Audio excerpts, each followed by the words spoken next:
Hello friends, आज हम MA final के नगरीय भूगोल के एक महत्वपूर्ण टॉपिक विश्व में नगरों का उद्भव एवं विकास के बारे में चर्चा करेंगे। आज हम देखेंगे ग्रीक एवं रोमन काल में किस प्रकार से नगरों का उद्भव एवं विकास हुआ। इस वीडियो को भी 2 भागों में बनाया गया है। यह इसका पहला भाग है।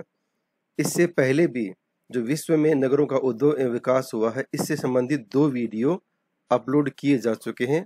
आप उनको भी अवश्य देखें। तो इस भाग में हम सबसे पहले चर्चा करते हैं कि किस प्रकार से ग्रीक काल में नगरों का उद्भव एवं विकास हुआ।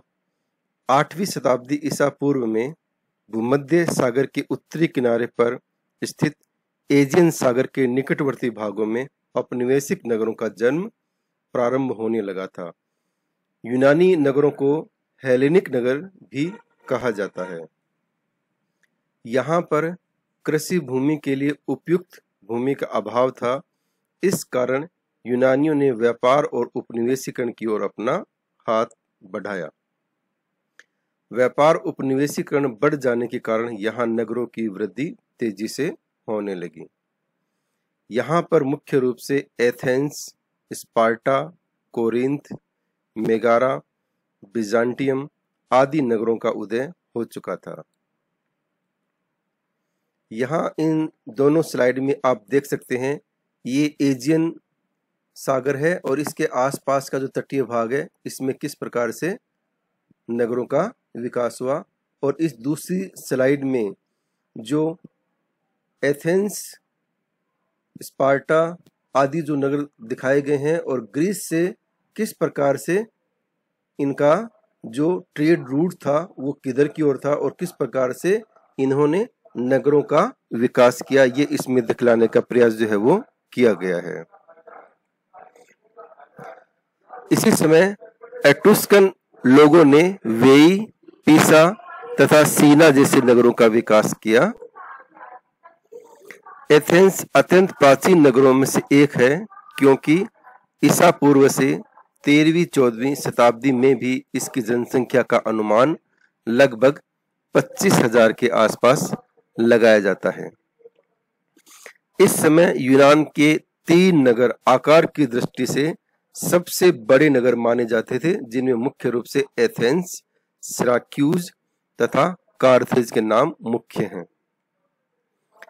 इस युग में लोहे के औजारों एवं शस्त्र, वर्णमाला लेखन, सस्ते सिक्कों का निर्माण, बड़ी एवं सुधरी हुई नावें, व्यवस्थित प्रशासन, उपनिवेशिक संस्थाएं एवं आवास, नई सड़कें और बंदरगाह आदि सभी तत्वों ने मिलकर व्यापार, प्रशासन एवं कृषि को काफी प्रोत्साहन दिया, जिसके साथ साथ नगरीय विकास भी काफी तेजी से हुआ। हम ऐसा भी कह सकते हैं कि कुछ जो नए आविष्कार हुए, उन नए आविष्कारों की वजह से भी नगरीय विकास में तेजी से विकास जो है वो होने लगा। यहाँ हम ये देख सकते हैं कि जो एट्रुस्कन जो लोग थे, उनका जो शासन जो था वो किस प्रकार से किन किन क्षेत्रों में था। थोड़ी सी जानकारी यहाँ एट्रुस्कन लोगों के बारे में भी दी गई है। इनका प्रभाव भी इस क्षेत्र में काफी देखने को मिला। अब हम देखते हैं कि यूनान के नगरों के विकास में कौन कौन से जो कारक है वो सहायक रहे हैं। वैसे तो बहुत सारे कारकों को सहायक माना जाता है, लेकिन मुख्य रूप से 3 जो कारक हैं वो ज्यादा इम्पोर्टेंट है। तो पहला कारक हम देखेंगे, यहाँ समतल भूमि के अभाव में कस्बे और नगरों का आकार प्राय छोटा होता था, यानी कि भूमि जो है समतल कम मिलती थी, जिसकी वजह से नगरों का जो आकार है वो दूसरे क्षेत्रों की अपेक्षा काफी छोटा होता था, जिनकी जनसंख्या 60 से 70,000 तक होती थी। इस कारण नगरवासियों ने परस्पर संपर्क बढ़ने तथा स्थानीय राजनीति में सक्रिय भाग लेने में आसानी रहती थी। जनसंख्या तो उस समय 60 से 70,000 थी, लेकिन नगरों का जो क्षेत्रफल है, आकार है, वो छोटा होने या कम होने के कारण से लोग एक दूसरे के संपर्क में ज्यादा आने लगे, जिससे वो लोग जो है आपस में ज्यादा चर्चा करते और राजनीतिक रूप से भी सक्रिय वो ज्यादा रहते थे। दूसरा कारण है यूनान वासियों ने उपनिवेशीकरण को काला सागर से लेकर भूमध्य सागर तक फैलाव किया। इसी कारण से व्यापार करने के लिए इस क्षेत्र में अनेक व्यापारिक नगरों की स्थापना की जाने लगी थी। तीसरा कारक मानते हैं यूनान के सबसे बड़े साम्राज्य निर्माता सिकंदर महान, अलेक्जेंडर द ग्रेट ने अनेक नगरों को स्थापित किया था। उनके द्वारा स्थापित नगरों में भूमध्य सागर तट पर नील घाटी के उत्तरी पश्चिमी भाग में सिकंदरिया, जिसे अलेक्जेंड्रिया भी कहते हैं, सबसे प्रसिद्ध एवं महत्वपूर्ण नगर था। यहाँ पर हम सिकंदरिया की लोकेशन जो है ये यहाँ पर देख सकते हैं कि भूमध्य सागर के बिल्कुल नीचे यहाँ ये तटीय भाग पर इसकी स्थिति है। और इसी प्रकार से अलेक्जेंड्रिया नगर के अंदर का अगर हम बसाव स्थान देखेंगे, अंदर की मॉर्फोलॉजी, अंदर की आकारिकी देखेंगे तो ये एकदम से व्यवस्थित रूप से बसा हुआ नगर जो है वो लगता है। अब हम देखेंगे यूनान नगर नियोजन की क्या क्या विशेषताएं रही है। यूनान नगरों में प्राय परकोटे से घिरा हुआ किला होता था, जिसमें शासक वर्ग तथा धार्मिक गुरुओं के भवन होते थे। यानी कि सबसे पहली विशेषता तो ये थी कि जो नगर था वो परकोटे से या चार दीवारी से घिरा हुआ होता था और उसमें जो वहां के शासक वर्ग थे और जो धार्मिक गुरु उस समय थे उनके भी भवन उसमें हुआ करते थे। और यह नगर के सर्वाधिक ऊंचे एवं सुरक्षित स्थल पर होता था। इसे एक्रोपोलिस भी कहा जाता था। यानी कि जो मुख्य किला था ये नगर के सबसे ऊंचे और सुरक्षित भाग पर होता था और उसको एक्रोपोलिस के नाम से भी संबोधित किया जाता था। प्राचीन यूनानी नगरों की प्रमुख विशेषता ग्रिड विन्यास प्रणाली थी। 5वीं शताब्दी ईसा पूर्व के अंत में यूनानी वास्तुविद हिप्पोडेमस द्वारा तैयार ग्रिड आयरन नगर योजना या ग्रिड विन्यास नगर नियोजन के क्षेत्र में बहुत बड़ी देन मानी जाती है। इसे चेस बोर्ड या आयताकार योजना भी कहा गया था। इसकी प्रमुख विशेषता नगर के लगभग मध्य में दो प्रमुख मार्गों का परस्पर काटते हुए गुजरना तथा बनने वाले मुख्य चौराहे के निकट अगोरा व अन्य प्रमुख भवनों की स्थिति भी हुआ करती थी। यानी कि जो मुख्य बाजार था उसे उस समय अगोरा के नाम से भी संबोधित किया जाता था। और यहाँ पर हम ये देख सकते हैं इस स्लाइड में कि किस प्रकार से एथेंस जो कस्बा है वो प्राचीन समय में एकदम व्यवस्थित नगर के रूप में विकसित हो चुका था। इस स्लाइड में हम देख सकते हैं कि जो एक्रोपोलिस है और जो सबसे ऊंचाई वाले और सुरक्षित स्थान पे उस समय बसा होता था, तो ये स्लाइड देखने से बात एकदम से क्लियर भी होती है।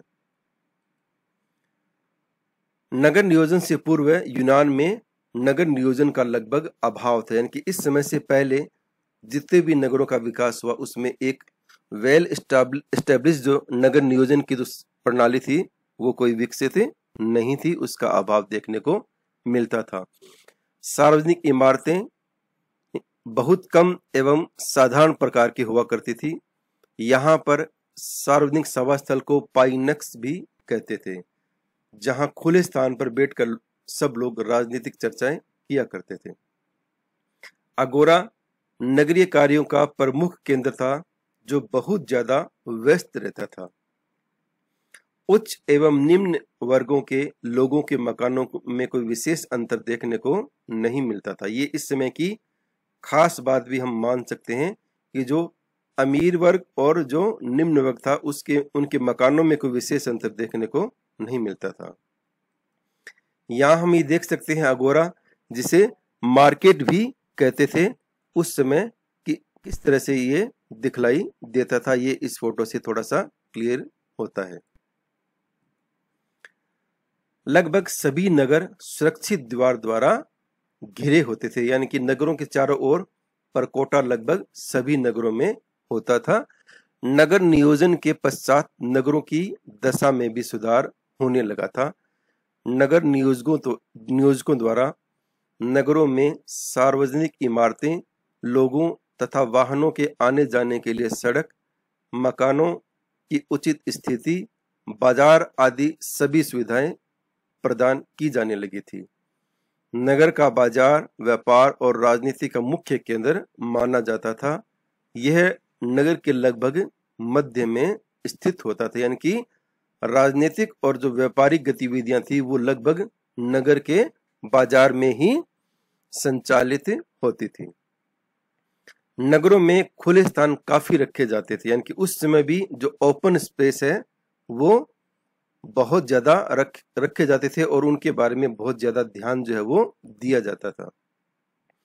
भूमध्य सागरीय नगरों ने हिप्पोडेमस द्वारा बताए गए सिद्धांतों का पालन किया, यानी कि जो हिप्पोडेमस ने जो आयताकार प्रणाली बताई थी नगरों के विकास की, उस पर भी काफी नगर नियोजकों ने ध्यान दिया और उसके अनुसार नगरों का जो बसाव है वो धीरे धीरे होने लगा था। एथेंस के बंदरगाह पिराइयस का निर्माण हिप्पोडेमस द्वारा बनाई गई योजना के अनुसार ही किया गया था। यूनान के नगरों में एकांतता का मुख्य तत्व होता था, यानी कि उस समय भी प्राइवेसी को बहुत ज्यादा इम्पोर्टेंस दी जाती थी और ये देखा जाता था कि व्यक्ति की जो प्राइवेसी है वो बनी रहे। इस कारण मकान के बाहर दुकान एवं मेहमानों के बैठने के लिए अलग से स्थान होता था। खेल एवं मनोरंजन के लिए व्यायामशाला होती थी। त्योहार व मनोरंजन के लिए थिएटर भी उस समय हुआ करते थे, यानी कि इन सब चीजों का उस समय से ही बहुत ध्यान जो है वो रखा जाता था और नगर में इनकी स्थिति कहाँ होनी है, इनका निर्माण कहाँ होना है, इस बात पर भी विशेष बल जो है वो दिया जाने लगा था। हेलेनिक नगरों में सफाई का प्रबंध उन्नत अवस्था में था। उनके लिए भूमिगत जल प्रवाह एवं सड़क के किनारे की नालियों का प्रयोग भी होने लगा था, यानी कि उस समय भी सफाई पर विशेष ध्यान देते थे और जो भूमिगत जल प्रवाह और जो नालियां थी, घरों से निकलने वाले गंदे पानी के लिए नालियों का प्रयोग भी उस समय लगभग प्रारंभ हो चुका था। और उस समय लोगों के मकानों में व्यक्तिगत स्नानागार बाथरूम भी हुआ करते थे। अब यहाँ पर इस स्लाइड में हम ये देख सकते हैं कि जो यूनान नगर है उसकी बसावट है, उसकी अंदर की आकारिकी है, जिसे हम मॉर्फोलॉजी के नाम से भी देखते हैं, ये किस प्रकार से दिखती थी। और इस फोटो को देखने से ये लगता है कि यूनान में उस समय भी नगरों का एक विकसित रूप जो है वो स्थापित हो चुका था। हर कार्य, हर भवन को वो बहुत ही सोच समझकर उनका निर्माण करते थे ताकि नगरों के विकास में किसी भी तरह की समस्या का सामना नहीं करना पड़े। और इस स्लाइड में हम ये भी देख सकते हैं कि जगह जगह खुले स्थान है और एक बहुत ही वेल प्लान सा नगर ये दिखलाई देता है। और इसी के साथ ही हमारा ये जो प्रथम भाग है ये यहीं पर समाप्त होता है। बहुत बहुत धन्यवाद।